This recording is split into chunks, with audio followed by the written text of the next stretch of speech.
Kami.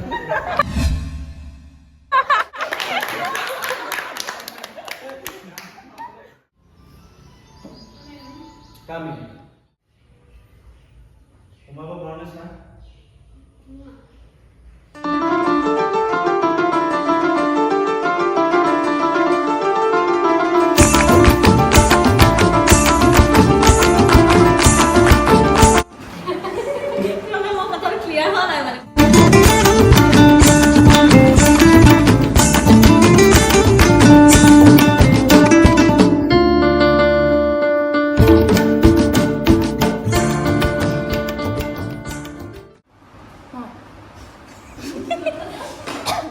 এইবোৰ থাকিব কিন্তু ভিডিঅ'টোত মই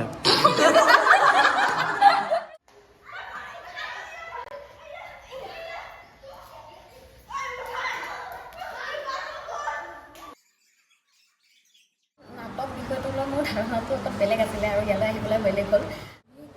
মোৰ ক্ষেত্ৰত মোৰ যিটো কনফিডেঞ্চ সেইটো মোৰ একেবাৰে আগতে নাছিলে আৰু মোৰ লাজ ভয় এইবোৰ বহুত বেছি আছিলে, মানে মই মানুহৰ লগত কথা ক'ব নোৱাৰোঁ, মানে বহুত আছিলে। কিন্তু ইয়ালৈ অহাৰ পিছত মোৰ সেইখিনি বহুতখিনিয়ে আঁতৰি গ'ল।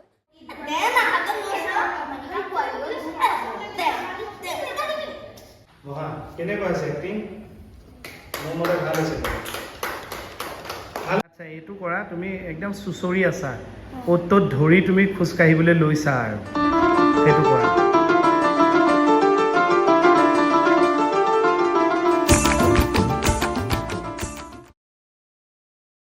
ছাৰহঁতে ভালকৈ শিকাই গৈ আছে আমাক, আমিও যিমানখিনি পাৰোঁ শিকিবলৈ চেষ্টা কৰিছোঁ।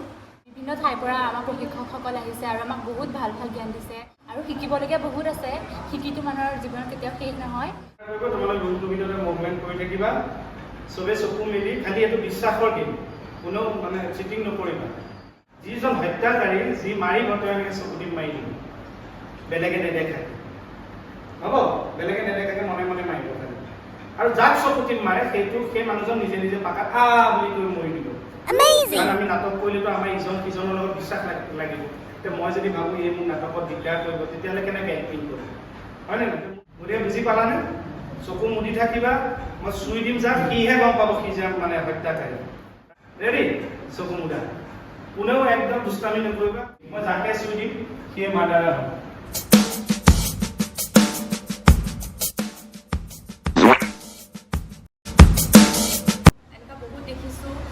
ঘৰৰ পৰা বাপেক মাকে মানে ঠেলিয়াই গতিয়াই পঠিয়াই দিয়া নিচিনা হয়, নাটক পঢ়, নাটক শিক গৈ, কিন্তু নিজৰ আচলতে মনৰ পৰা আহিব লাগিব বস্তুটো।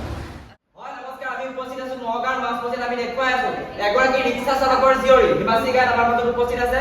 আমি তেওঁৰ পৰাই আমি উপস্থিত হৈছো, তেওঁৰ পৰা আমি পোনপটীয়া সমস্যালৈ আমি জানিব বিচাৰিম। কি ক'বা, কেনেকৈ তুমি যিমানখিনি ভাল এটা ৰিজাল্ট কৰিবলৈ পালা? দেউতাই ৰিক্সা চলাই, তুমি কেনেকৈ পালা ইমান ৰিজাল্ট? এয়া মোৰ নিজৰ কষ্ট আৰু মা দেউতাৰ কষ্টৰ কাৰণে হৈছে, আৰু মোৰ শিক্ষক শিক্ষয়িত্ৰীসকল তেওঁলোকে মোক বহুত সহায় কৰিছে। আৰে পাইছে না? হেল্ল' হেল্ল', অঁ পাইছে? এইবাৰ কি হ'ব? সোমাব বৰণেছ না? খোৱা বোৱা অকণমান গণ্ডগোল হ'ল, মাৰ লগত বিয়া খালোঁ, খুব মানে লুজ মোচন হৈছে। সঁচাকৈ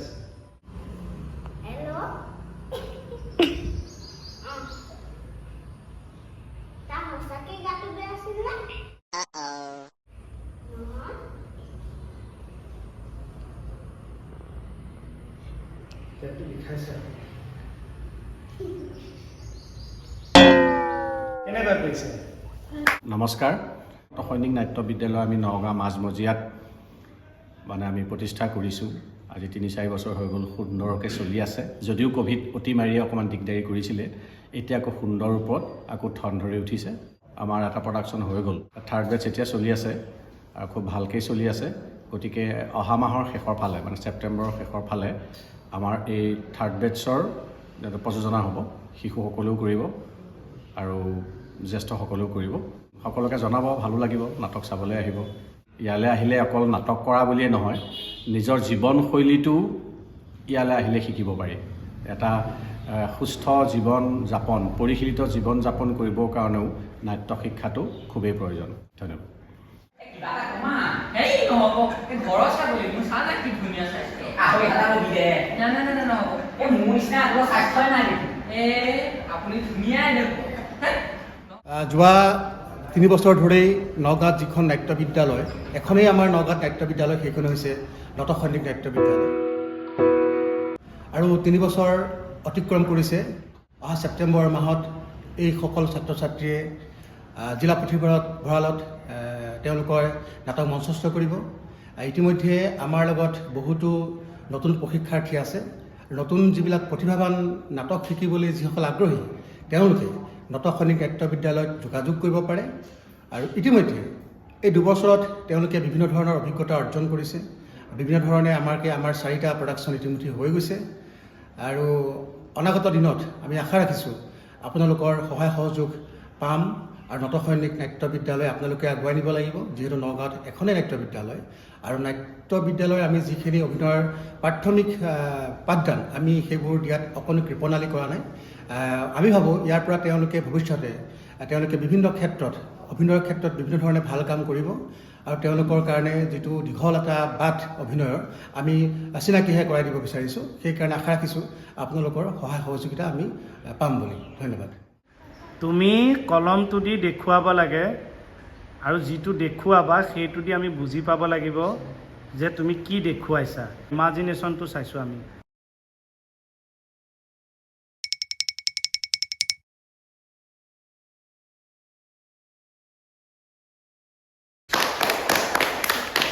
আগতে মই নাজানিছিলোঁ ইমান যে নাটকত ইমান এৰা কৰিব লাগে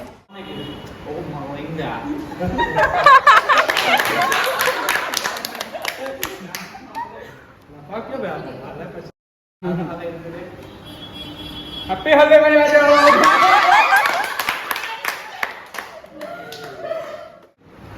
এটা মই নিজে খাইছোঁ নিজে উঠিম গেম দা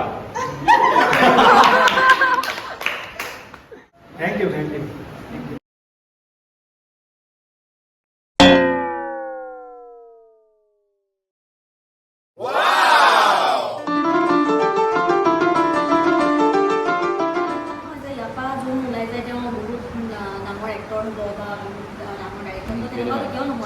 কাৰণ অভিনয়টো কোনেও কাকো শিকাব নোৱাৰে কিন্তু অভিনয় কৰাৰ যিটো প্ৰচেছ যিটো টেকনিক সেইবোৰ ইয়াত শিকোৱা যায় আৰু তেনেকুৱা ধৰণে বহুত কথা আৰু মানুহৰ ব্যক্তিত্ব গঠনত বহুত সহায় বা নটসৈনিকৰ যিটো পৰিৱেশ বা নটসৈনিকৰ যিখিনি নিয়ম